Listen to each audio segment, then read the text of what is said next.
What's up, everyone? Welcome to How the NFL Works here at Go Long. You may recognize Jim Monis right there, my old compadre. Man, I do miss recording podcasts with my pal Jim week to week to week. But as we've mentioned, if you missed it, Jim is diving back into a front office. He is the general manager of the Memphis Showboats in the UFL. Congratulations, Jim. I selfishly I missed, being able to talk ball with you, but long overdue to put it mildly to get you running a team. It's crazy, Tyler. Thank you, by the way, for all that. It's good to be back in the mix of kind of what I've done for 20 years. But we got into a thing here weekly of this podcast. So it did take a little time to get used to what time are we going to do it? What's the topic this week? And how many times on a Sunday do I want to text you and be like, I can't stand him. I'm never going to bet on him again. I'm never going to do this again. It's like, but we're so used to talking like that. And so this is good to catch up, a little mid-season catch up. Absolutely. And, we've got this show and we've got the Time Bob Pod, and we're going to do those Substack lives. That was a lot of fun. After Buffalo beat Miami on the 61-yard field goal, just texted Jim, hey, let's try this Substack live thing out, see if anybody wants to hang out with us. So make sure you download the Substack app and you'll get those alerts, turn your notifications on whenever we're feeling like it. Hey, big game happens, news breaks. I'll text Jim and we'll dissect it for Substack all Live. of you. I like it. Yes, yes. So, for those who don't know, because we do have some new readers, some new subscribers, Jim Bonus started off as a scout for the Philadelphia Eagles, was around Andy Reid, Donovan McNabb, Brian Westbrook, that whole crew. Moved on to the New Orleans Saints Southeast Scout, which is the highest of honors in the scouting community, to be down there at Alabama, Georgia, LSU, around all those players. And Jim won a Super Bowl with the Saints in 2009, was behind several draft picks. He's too modest. So I got to, pump him up here a little bit. Jairi Evans, who has joined the show in the past, Jim was the man who discovered Jairi Evans. He'll be in the Hall of Fame, and Jim's going to be there in Canton when that day comes.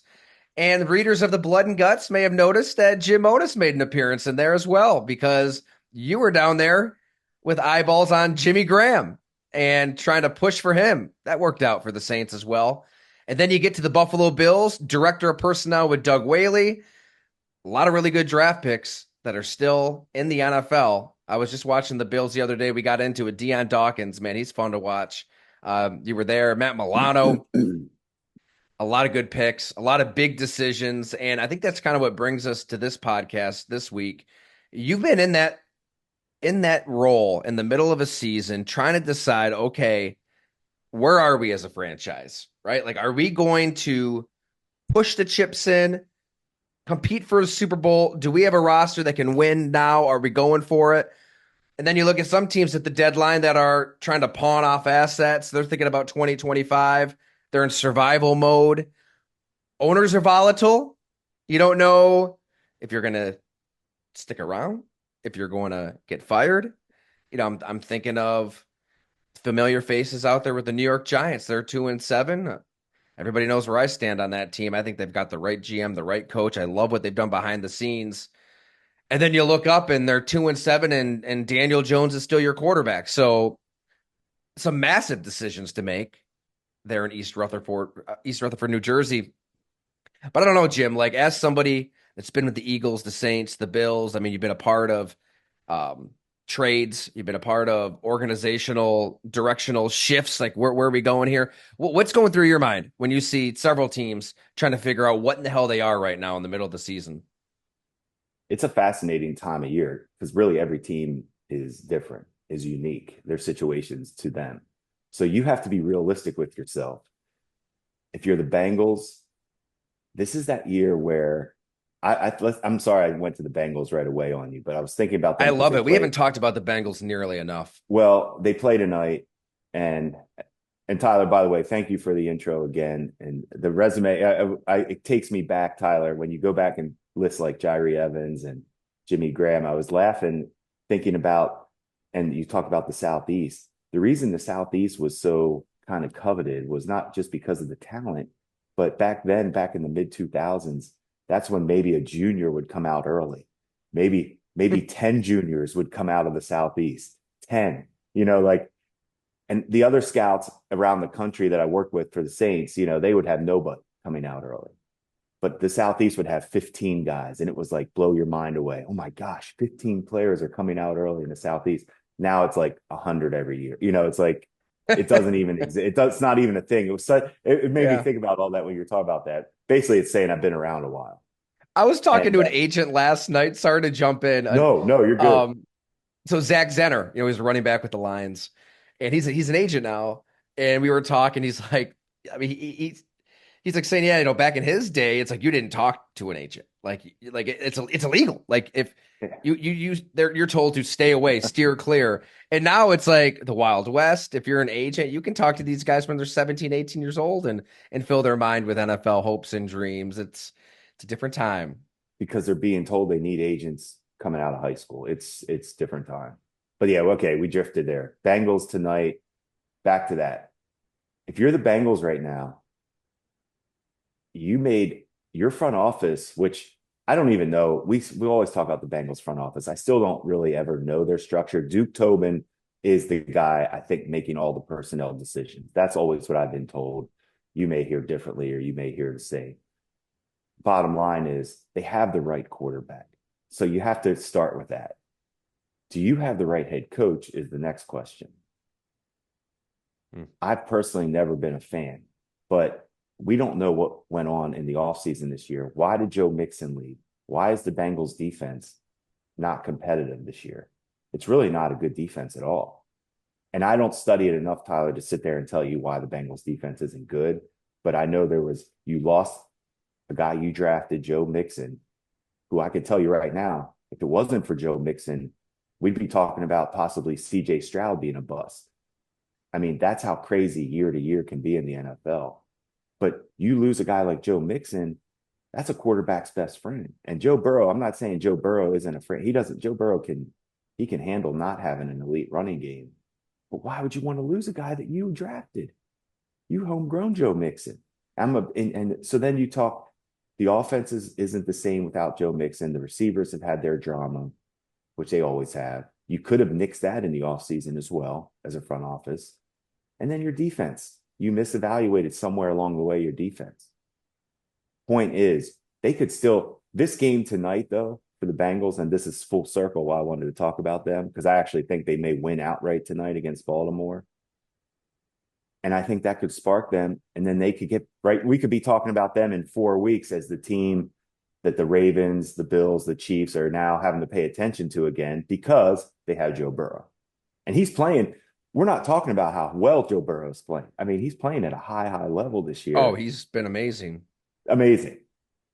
And we talked about this on this pod. We know there's one team, the Bills, and we're Bills heavy on the pod. But if there's one team the Bills haven't quite figured out was Joe Burrow. So that's a team they may want to just keep buried right now if you're Buffalo. But anyway, back to the whole front office, where you're at if you're Cincinnati, you have to answer, and that's the structure that we always talk about, the core four. Who is Duke Tobin answerable to? The Brown family, I would assume. Yeah, right. It always comes back to ownership. Always comes back to ownership. Mike And Brown has not wanted to spend money over the years, but that's where I thought things were kind of changing, Jim. same, agree. Because God, I can remember going out there as recently as 2, 3 years ago, and they're practicing on their game field. They don't even have a practice facility in today's football because they don't want to spend money. I mean, just up until a couple years ago, they didn't have naming rights for the stadium. So it gets time to pay Joe Burrow, one of, if not the best quarterback in the league. I'm sure people in Cincinnati would love to make that case. And you've got to pay him. And so it's now Paycor Stadium. They have a nice practice facility. Like they're modernizing. I'm thinking, man, okay, things are changing here. But then you look at the drama at wide receiver, like T. Higgins, I get, okay, franchise him.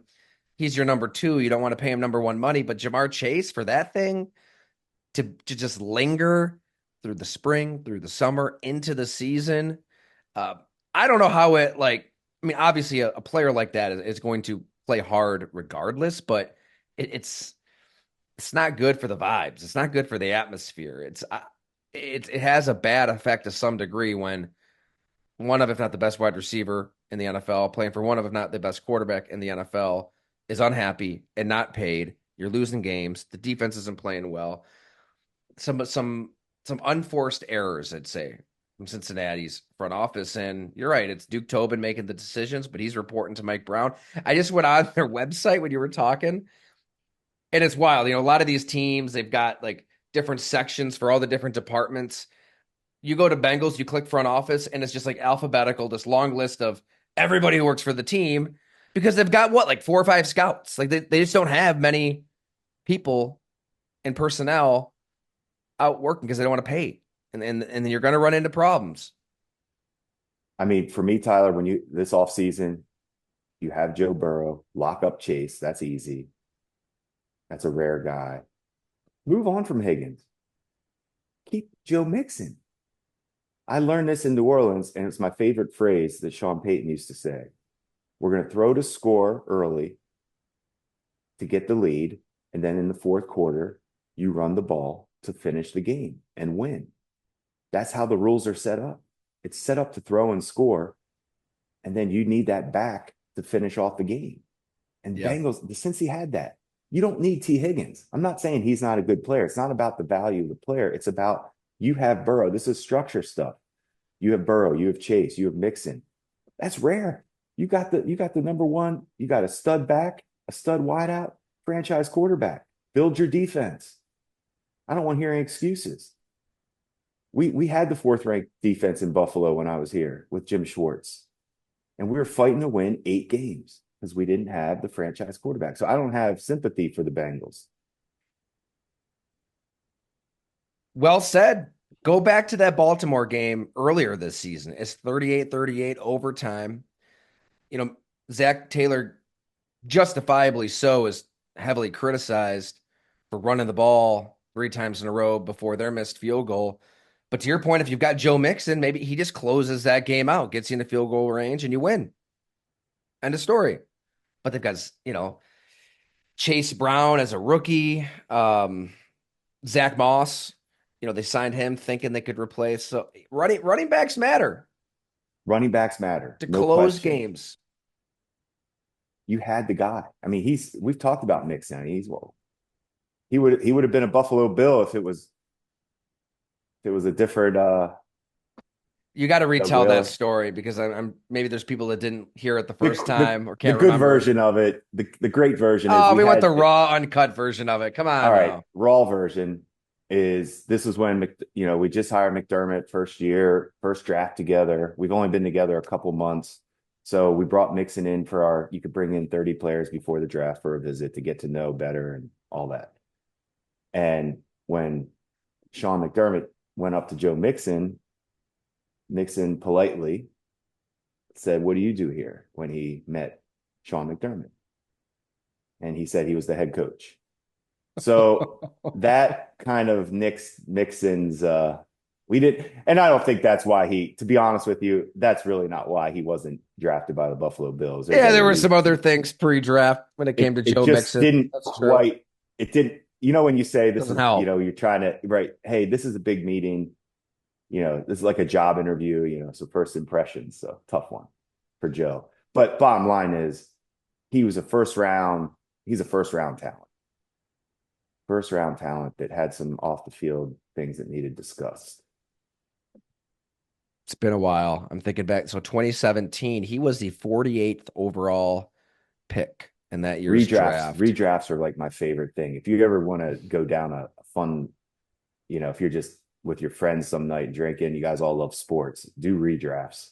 It'll blow your mind away. I mean, Mixon would be a top 15 pick, right? In a redraft. That Top was 20. obviously the Mahomes draft, but I mean, even you look back at the top 10. I mean, Leonard Fournette went fourth overall. So point being, I can just tell you that Mixon was a better talent than Fournette. Fournette was a straight banger. Just a straight banger. Man, Mixon is rare. Size.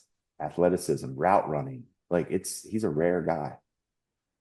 Could have been had at a reasonable contract too.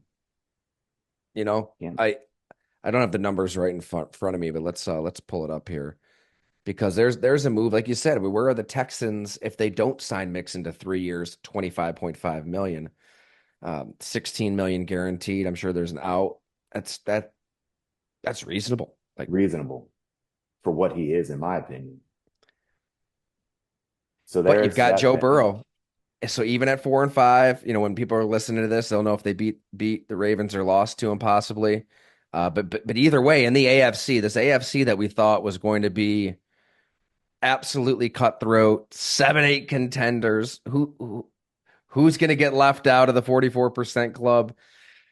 I mean, you look at the standings, and it's Kansas City, Buffalo, The same teams since we've started this pod. the Texans, but they just lost to the Jets, and the Steelers and the Ravens, obviously in the And AFC Ravens, North. Baltimore, right? Lamar, the big three are still the big three. Burrow's the fourth. Herbert's coming. If Greg Roman doesn't hold him back, but Herbert's on the way. We talk about that every year. The Bengals have a shot, though. I mean, they could be No the team that question. nobody wants to play 1 month from That's a now. good way to The say it. There you proverbial go. nobody wants to There, play. it's that time of year. You just said one of them, and the other one I is the other one, and this is I should ties do in with 20 the push-ups. Bengals because I think Burrow may have said it. But when you start saying if we win 7 out of 9 or we just have to win our last five, man, it's a bad sign. And I'm pretty sure Burrow said something like, if we win 7 out of these last 9, I'm like, oh no, you don't want to start doing ifs.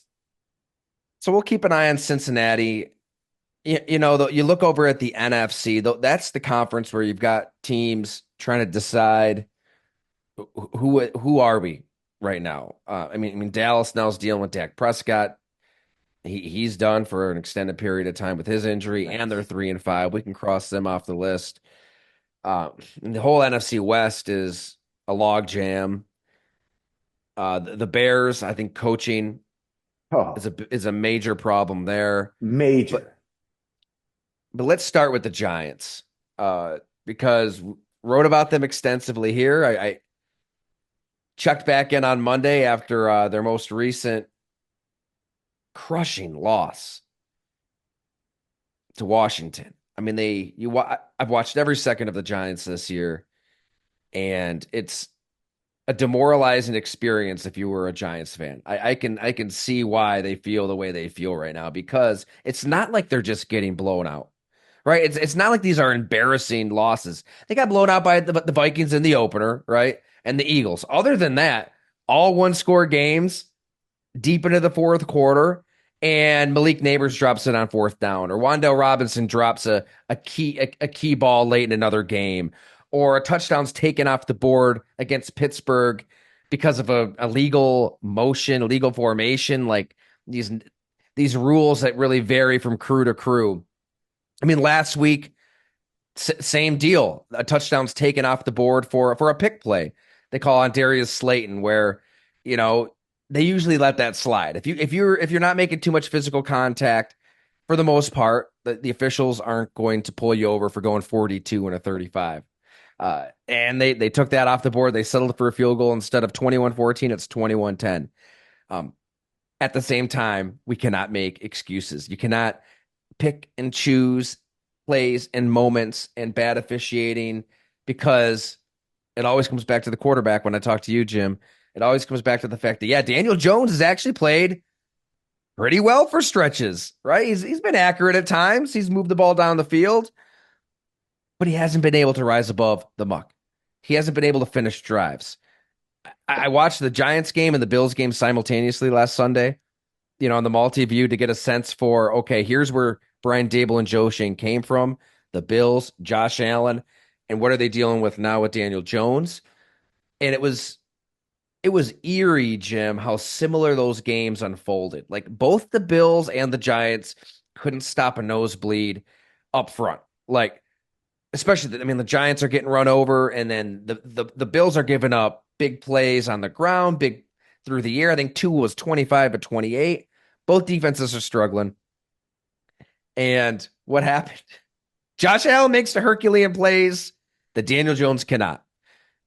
Josh Allen is somehow shot put floating the touchdown to Quentin Morris before getting drilled.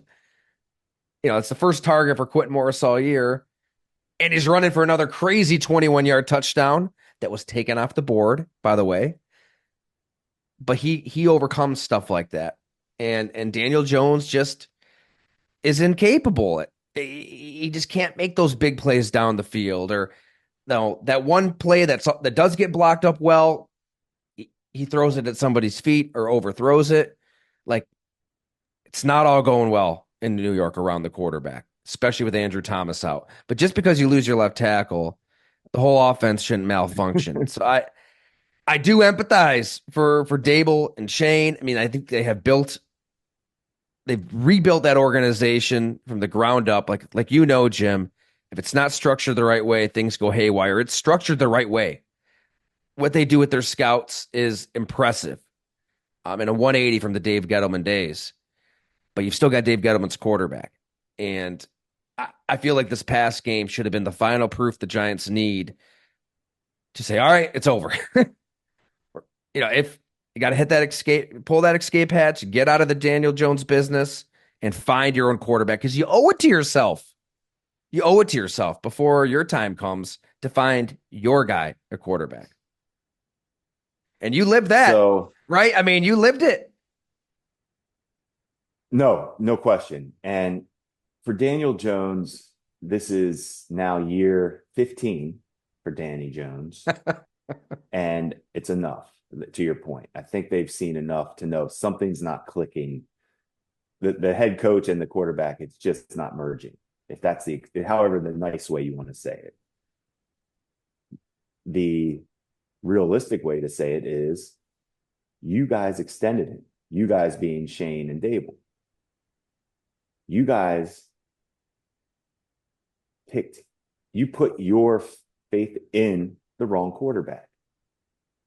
You could have taken, I don't care if you wanted Drake May and he wasn't there and you had your heart broke. Take another one. And it's not about Neighbors not being a stud. We know he is. But how many times do we have to talk about this, Tyler, where I don't care. We had Sammy Watkins. You can have your stud receiver. It doesn't matter if you don't have the right guy at quarterback.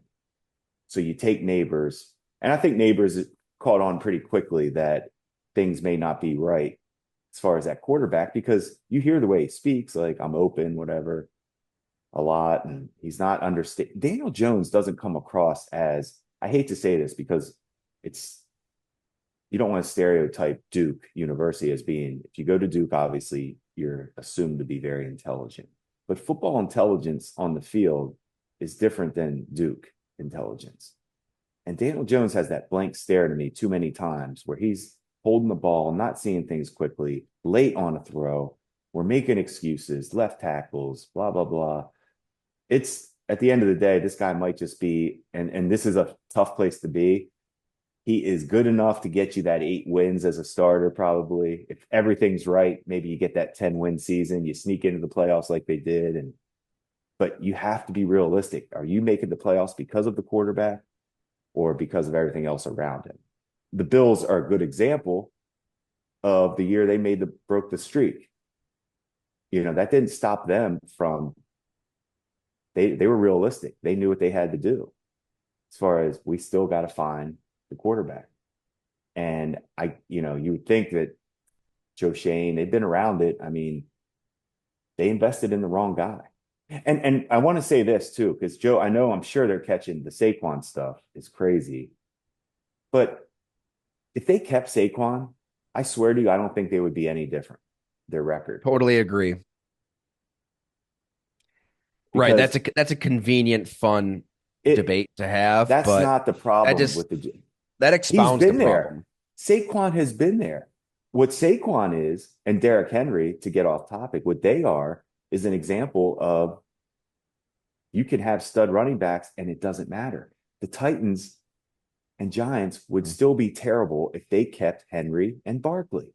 And those are two of the most athletic, physical freaks we've ever seen play running back.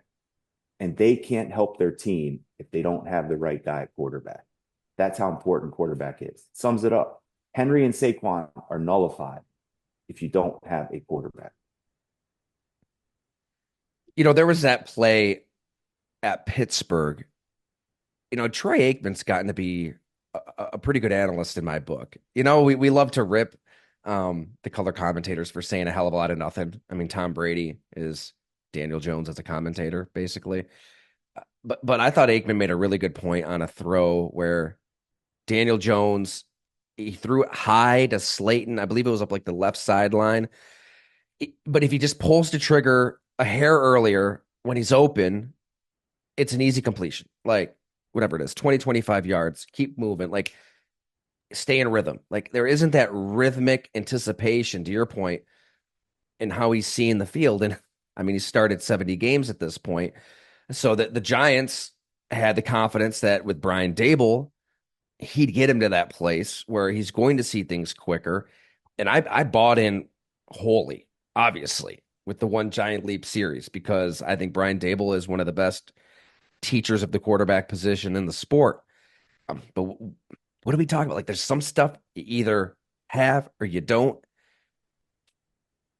Sometimes you can get better at reading the field. Sometimes that can be developed, and maybe he has developed it from where he was before.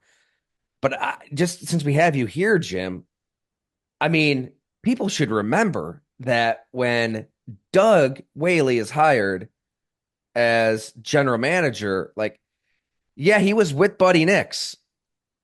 He was his top lieutenant there when they drafted EJ Manuel, but that was a Buddy Nix decision. Buddy wanted to get the franchise quarterback, retire, have that feather in the cap. Think of, I mean, wasn't Colbert around with the Steelers when they drafted Kenny Pickett? Like kind of the Yeah, that same was his deal. going away. Yeah, it was his Like going away going present. away Mm-hmm. present. Here's my quarterback. And Doug has told me that he had a third round grade on EJ. And I hate to just dump on EJ. He's been on our show. He's great. Like they don't get much better as a person in the sport than EJ Manuel. He was open and transparent. And that conversation that you guys had a couple years ago was so fascinating. But it's a cutthroat business. Like Doug becomes the general manager, and has an idea of what EJ Manuel is as a quarterback. He hires you from New Orleans. You're probably thinking of EJ Manuel a certain way. And you guys didn't stick with him nearly as long as the Giants did with Daniel Jones. Like you did get out of the EJ Manuel business a year into the thing when you arrive, but it was like, okay, get Greg Roman, Matt Castle, sign Tyrod Taylor. Tyrod's pretty good, very good in many areas, but he's going to take you so far. And the next thing you know, 2 years of Rex Ryan later, you're both out of work and you never even took your quarterback swing. Right. So if anybody knows, like give yourself a shot, give yourself a puncher's chance in this game, it'd be you. And Doug, like, I bet you'd love to take your swing at quarterback in retrospect, right?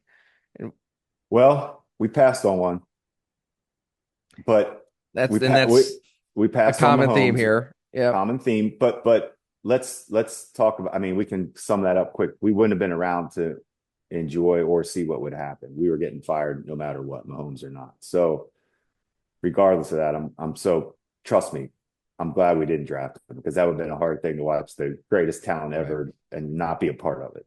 And Um, Sean had the final say. He didn't want a nobody quarterback felt in year strong. one. Nobody felt strong to Nobody develop feels right. right because I don't think Sean even felt strong about his offensive staff, and that was proven. With Rick Dennison was the offense coordinator for one season. He didn't get the guy that he didn't have the offense he wanted. And if you really pay attention, Sean didn't have it with Dorsey either. And he made the move, which great leaders do. They make hard decisions. He made the move to move on from Dorsey for Joe Brady, who believed him. But my point of that is how coaches, even for a new rookie head coach like Sean, it took him time to find his style of offense. Now it helps to have Josh Allen, but point of that was Mahomes didn't have to deal with that in Kansas City. It was like walking into a factory of here's a first class, like going to college. Here's 101. Here's your first year. Now we're going to graduate you. I mean, it was like beautifully done. Like, we're going to get you right. You're going to eat this. You're going to do this. And now you can play. It was like It's unbelievable. It amazing. really is like when you see it done right at the right places. But we shouldn't besmirch David Culley, one of the greatest quarterback minds of his era in Buffalo, to, serving as He, a do people forget? teacher. Holly, Holly went to Yeah. Houston. I still forget that he was in, you still forget that. I remember when they came back to Buffalo because I remember on our podcast, I said, this is the big return game. David Culley coming back to Buffalo. Culley revenge game. But anyway, how do we get to Culley? I'm That's sorry, I got us off the rail. But the thing is, okay, so it's crazy how quickly 3 years, making decisions for an NFL team can just can just pass you by because you get there, you make the move for Sammy Watkins. By making that move, you give up the first round pick the next year. So, you don't draft, you're kind of doubling down on EJ with that decision. And then you don't have the first round pick the next year. And then Rex is, or no, then the next year after that, you're finding the defensive pieces for Rex. That was Shaq Lawson and Reggie Ragland and Adolphus Adolphus. Washington soliciting prostitutes. And then you get to one more year, and it's the second year of Tyrod, but it's just you hire Sean, you're gonna get fired anyways. Year to year to year to year, just not not swinging at the quarterback position and not having the opportunity to swing because he either didn't have a first round pick or Rex wanted his defensive pieces, or you're gonna get fired anyways. I mean, I'm biased because you've become a good friend, but it's like I feel for you and all smart football people who don't have a chance to at least get their own quarterback. Like if you're going to go down with your guy at the most important position. Oh, like Dennis Allen with the Saints? He definitely likes his quarterback. How loyal can you be to I would like to I mean, look, it's not like Dennis Allen's hurt. I never feel bad for coaches, but financially, but I mean, that's on you, go Dennis Allen. Like Joe Shane. Yeah. This is on you guys. You want to go out? You want to go home at night and go to bed and say, if I lose my job with that Daniel Jones or Derek Carr, that's on you. I wouldn't personally want to go out that way. Yeah. And I wonder if there was an offer they could have made that Elliot Wolf would have been unable to refuse. The way Joe put it to Not if me, they were convicted, not if Elliott was convicted on May. right. He said it never really got to that point that they didn't want to move. It Okay, wouldn't. so that's off the table. Yep. JJ McCarthy, Bo Nix, Michael Penix Jr. There's three guys Penix right there. I Jr. guess they didn't like them enough to take him at 6. And that's fair. And you know what? And it's okay. Fair enough. You still don't have to, you didn't have to do what you did with his Daniel Jones's contract. That's really the bottom line. You don't want to force, because I will say that you shouldn't force the quarterback pick at 6. Like that's too, you can't force it. But the plan had to be either we don't extend Jones and figure this out, or we extend Jones, which they did, and build around him. But you didn't account for how bad Jones, like that's what I'm saying. Like, really, you could be fired because you made the decision to go with Jones. I don't disagree with you. Their team as a whole, and I paid attention to them as well because I think you and I are both thought they would win over 6 games this year. Um, Yeah. and I don't think they're going to. It's amazing. Like that's a really bad, like to be that bad. It's hard to be that bad. Um, it's they're so inept on offense. They've scored 139 points, It's which is brutal. it's the lowest in the NFC and the second lowest in the entire NFL. Only the Dolphins have them beat, and the Dolphins have played one less game. So How about that for it's year to year life? We're talking about the Dolphins. It's one of the worst offenses. oh I mean, a yeah. year ago it was like nobody wanted to mess with them. It was 30 points easy. I mean, there's some malpractice, not securing a backup quarterback for Tua So Tagovailoa after you know his concussion history, after you know you're going to that's pay him that's a 55 good mil. that's a good point because you're telling me that effort they gave, you have to scramble and sign Tyler Huntley. Like you shouldn't be scrambling for your backup quarterback that early in the season. You had all like what? How did you misevaluate that position that badly at backup quarterback? Plus, you have Skylar I Thompson, personally I the guess faith in Skylar Thompson. okay, fair enough because he actually came and he played pretty well against Buffalo. Eh, Not himself, but the team competed. yeah, And yeah. I'm talking about the year before that last game. Oh, I know. I know. Um, I'm thinking he was. I remember Mike McDaniel vaping on the sideline and Zach okay, when Sealer life was scoring a good. touchdown. And Well, the thing is, I thought don't they have Mike White? I thought at quarterback too. yeah, he beat him out for the job, I believe. Uh, Hmm. anyway, point being is you can't be scrambling for your number two quarterback. That seems strange to me. And then you're asking him to come in and learn a playbook in a week. That's not realistic. Before we move off the Giants completely, though, what do you think John Mara is going to do? He's that's too hard to that's too for me. I'm guessing being around Terry Pagula, the owners they don't want to fire coaches. It's tiring. It's a lot to hire a head coach. The interviews a lot. It's exhausting. We did 4 interviews and it really for me, I could have done a million because it was my first time and I loved it. And talking to these coaches, but you could see Terry was like he'd just been through it 2 years before with Rex and he was sick of it. Like he was like, I want a head coach, I want to hire a guy, I don't want to worry about it anymore. And he did. So I get my point is I think he's going to give them a chance. I think he's going to want to keep them.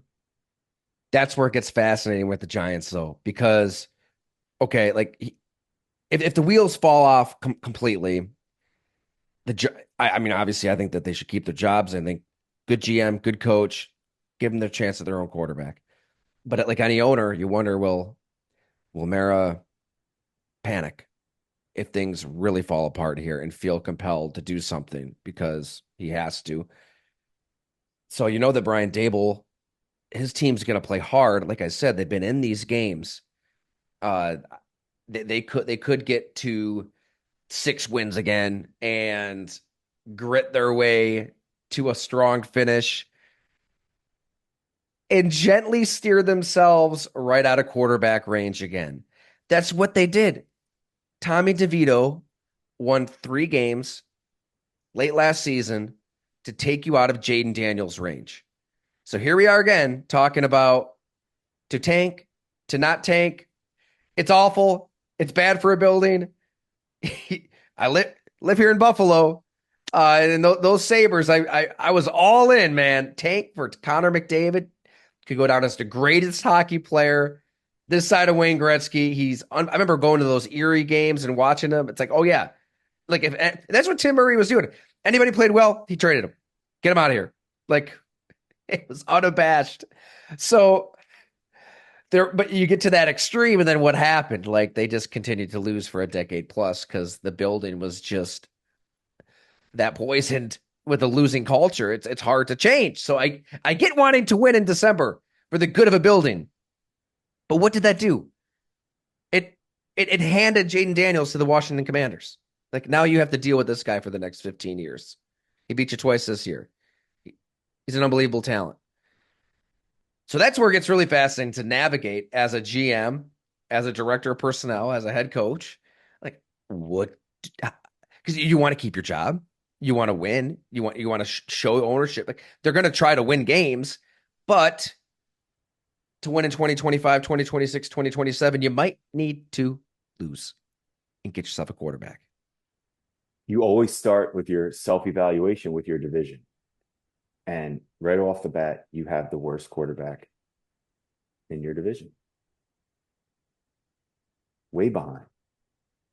I mean, you now have Jaden Daniels top of the division.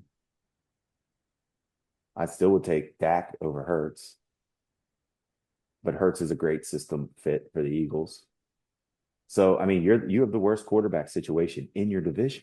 That's scary. Like that's a scary thing to have because you got to win your division. Got to be the best team in your, not best, but you got to win. Yeah, that's the goal. Be the best in your division, get to the playoffs every year.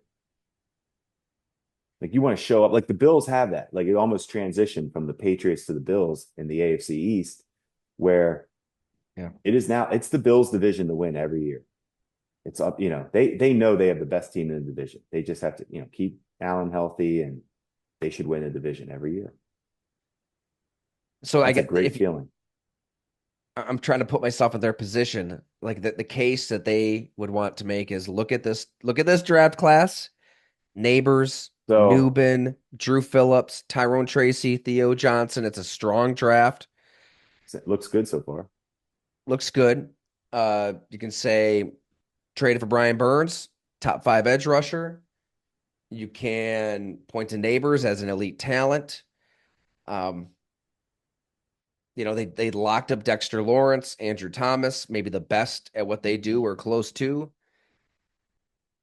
But it'll be year four next year, and you'll be asking ownership to buy into you and the way you do things at least another 2 years because you draft a quarterback. You don't want to do what the Chicago Bears did, where you trade all the future assets for Justin Fields and they're all lame ducks. Um, it's a huge decision for all parties involved there. For Brian Dable and competing Joe Shane and looking for that future quarterback. Like I'm sure he's deploying scouts all over the country, like to study all these prospects right now to John Mara and his belief in these two, which right he offered the dreaded vote of confidence a couple weeks ago ahead of uh was it ahead of the Philly game or the Pittsburgh game? Yeah. And he said, the way he worded it was a matter of semantics, kind of like at this time, or Right. I don't anticipate any changes. Anticipate. Right. Right. Right. Uh, he gave the vote of confidence before to Joe Judge and Pat Shermer. So it's a stressful time for many of these front offices. You got to be Cincy, Giants. realistic. You got to be realistic with yourself. Let's cap it with a little Buffalo Bills talk before we sign off, because on that other side of the TV screen, you got the Bills improving to 7-2. There's issues. Like I said, the run defense struggled. The kicker is missing an extra point and having another one bang off the upright end before hitting a 61-yarder. Keon Coleman's dealing with a wrist now. Amari Cooper was out the last game. I mean, but at the end of the day, Josh Allen just rises everybody to his level week to week. Here they are wanting to hit that simulate to January button and compete in the playoffs at home, get the Chiefs. And let's just race right to it then. Is this team any different? Or I should say, how are they different than the Bills teams that have lost to the Chiefs playoff years past? I like that question because they are different, but we still don't know. We talked about this briefly the other night when we did the live pod, but I still need to see this secondary tested more. If that makes sense. Um, I was laughing because you said how the Bills didn't stop the run. I was going to ask you, was Ed Oliver, I think, was banged up. That had to be the reason that the Bills had a tough time stopping the run. Ed. But anyway, the until I need to make sure that secondary, the safeties mainly, aren't going to get exposed against Baltimore, KC, Cincy, Chargers, the big boys.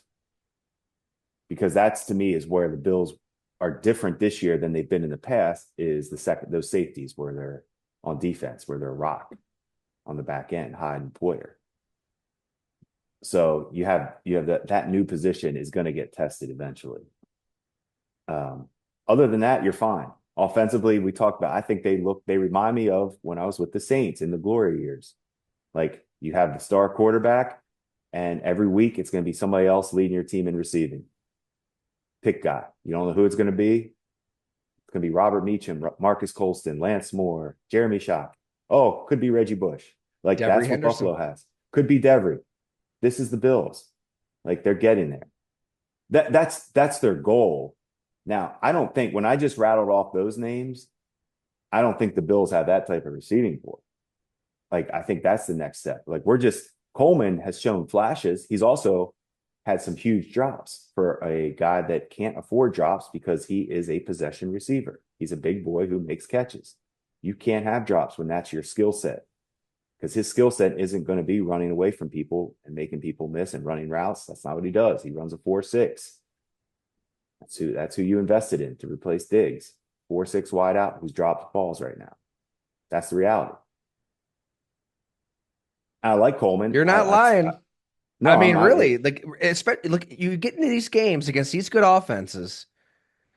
The Bills and the Dolphins did not punt after their opening possessions. Okay. So, what Good. is the difference in a game like that? It is dropping the ball at Can't the happen. 2 or 3 yard line on a quick slant from Josh Allen that is picked off by Jalen Ramsey, and then the Dolphins go 97 yards. I mean, Josh Allen's 2 interceptions this year. Receiver ran the wrong route. Coleman dropped it. Uh, Yeah, I mean that's the difference in these games against these offenses, these teams, and then that's kind of why Sean McDermott called for a fake punt to Damar Hamlin because the Chiefs went down the field twice in a row, and he's thinking, man, I got to stem this tide somehow. Now should have gone for it. Maybe you don't give it to Damar Hamlin in that situation. A little overcompensation there, but it's so many of these games defensively. It's just about getting a stop or two. The Bills haven't stopped anybody in the playoffs in this regime, whether it's Mahomes or Burrow. The numbers are damning. So I don't know. I guess you just hope like fresh faces, younger bodies, all of that. You don't have those scars going into that playoff moment, as Brandon Bean said. Maybe you get more out of your defense some way, somehow. Maybe Gregory Rousseau is a difference maker, but it is probably going to be a shootout, and you can't afford mistakes on offense, and they can't afford But that kind of play. no, because they're still figuring out their whole receiving core. You can tell they Curtis Samuel was a guy they wanted, they targeted. We'll see. They don't have a plan for him. It's hard. They're trying to figure it out with him. But if it took this Bizarre though. long, At 1,000 agreed. yards from scrimmage with Joe Agreed. Brady at one point. Like that you targeted him. How is he not able to fit in? Hmm. So yeah, they have things they're trust me, they're as good as they are, and look, they're going through it as well, and they're building. I don't care if you're 7-2, 2-7, you're still stressing about certain things. I think that's why I'm pretty optimistic when it comes to the Buffalo Bills and the Green Bay Packers because they're both going through it. There's problems. I mean, the Bills are all everyone eats. This is going to work to, oh shit, we got to trade for Amari Cooper. The Packers are Jordan Love has the MCL injury, then he hurts his groin. But both teams found a way to manufacture wins through their issues. The Packers are winning 3 games with Malik Willis. The Bills are 7-2, and winning on 61-yard field goals, right? Like, so, and I mean, they did blow out the Titans as well. I'm just saying, like, it's about January for these teams. Like, they want to be playing their best Oh, no football at that question. time of year. So you just, like you always say, take your wins, don't apologize, move on. Keep moving. Get to the playoffs. Get healthy. Stay healthy. Quarterback mainly. Get to the playoffs. I'm still not sure with Buffalo if we're going to stay on them with Von Miller. I don't know. Rousseau does show up. I mean, I'm hard on Ed Oliver. We joke around about some of these high picks, but the one thing about Oliver, all the players they take, whether or not they first round picks and the production may not live up to the first round, draft pick, but those guys do play hard and they do show up. I mean, Oliver, he gets bounced around. That's just the nature of the business. He's tiny. That's what they wanted. I guess they were hoping he was going to be Aaron Donald. He's got 1 sack this year, 7 solo tackles. Wouldn't even know he's on the team, to be honest with you, Tyler. I call him a soccer goalie. If he guesses right, he might make a play. If he wins off the snap and guesses right. Other than that, if he gets locked up, he's getting washed. If you're listening and you're a Bills fan, isolate on Ed Oliver because that analogy is so true against the run, or I guess any Against the play. run. Like But Yeah, against his sacks are, he's guessing. He's yeah, got to he anticipate he and does. shoot the right gap, Because or that's he'll what get he is. washed That's what he away. is. He's quick. He has no length, so it's hard for him to. He can't reach the lineman first. He gets reached. So anyway, And Baltimore's a bad Tyler, Jordan matchup. Love. That's the team they want to I play. wanted to real quick on Jordan Love. Just I Yeah. know you and Bob kill that. You guys have that division covered in the end, but I'm curious to hear. My thing with Jordan Love, you can't play that position. I say you can't play that position shooting fadeaway jump shots. That dude he Oh, throws way too many careless fadeaway throws. I haven't seen quarterbacks throw like I'm talking. He's got some serious, like, you can't play like that. You can't. They got to get that out of him. I do believe that. I think that can hurt. Like he's off the chart talented. He really is. I mean, you've said this, you've been on it from the start. And you know me, it takes me a little time. I wanted to see it a little bit more. So I get the excitement, but now what I'm saying, like now the fine tuning of the position, he needs fine tuned. Like we talk about going through the quarterback car wash or however you want to do it, the stages. You got like Josh Allen, they had to work on, hey, look, can we get these turnovers to calm down a little bit? They have. Hey, Mahomes, can we calm down some things we saw in college? They have. So try to get this out of Love. You can get this mhm. out of him. Those fadeaways have to stop though. Those are game changing, altering franchise. You're gonna lose. You're gonna lose a game you shouldn't lose playing that way. That's the best way to say it. Like, Disappointing because that was a point of emphasis through the off season. Steve Calhoun detailed it to us where the back foot stuff, the fadeaway stuff, just set your mm, feet, step up in the pocket. Kurt Warner saw the same thing. That is an area of his game that he needed to clean up.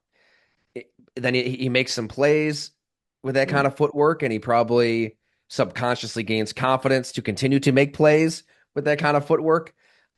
But over the long haul, you want to keep things compact and simple and consistent, or else you're going to get these kind of turnovers that you're seeing. I mean, that was an egregious interception at the end of the half against Detroit that cost you the game.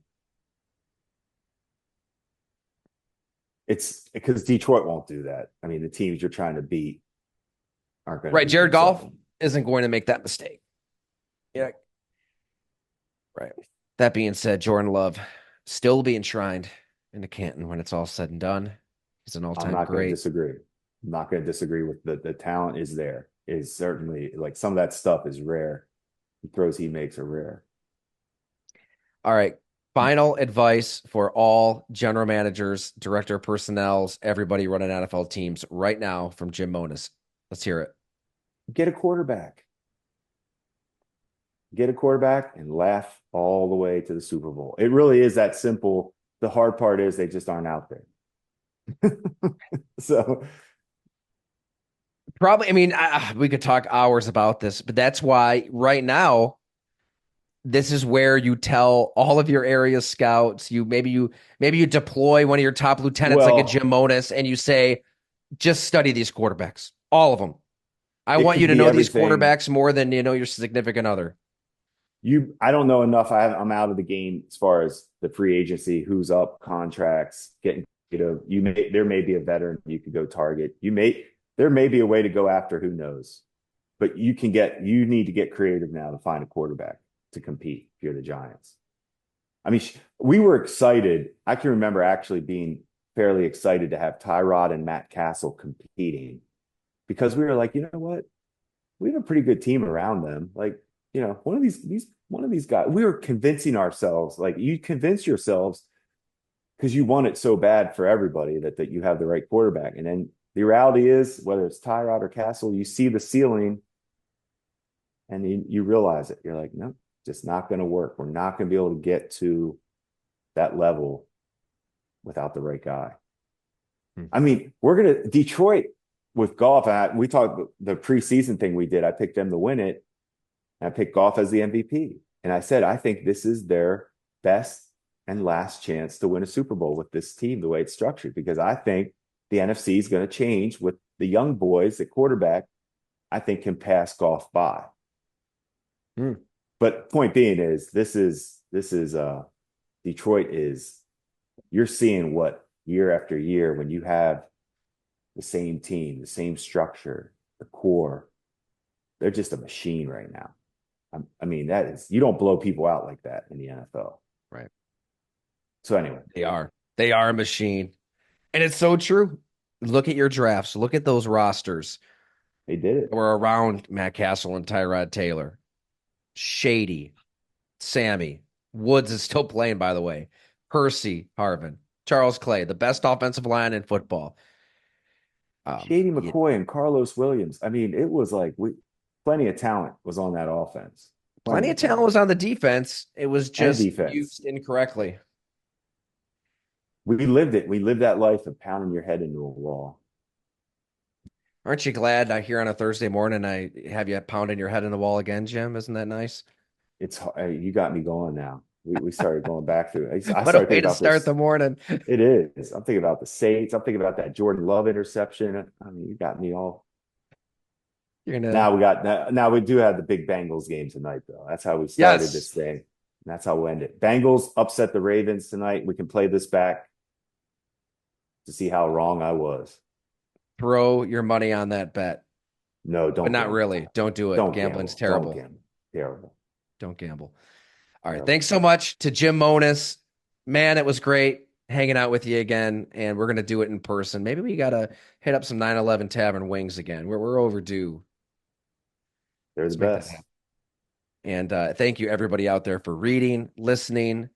We've got a lot up at the site right now. Posted a feature on Blake Cashman, the Minnesota Vikings psycho of a linebacker running this psychotic defense. There's a reason he was handpicked by Brian Flores to run this thing.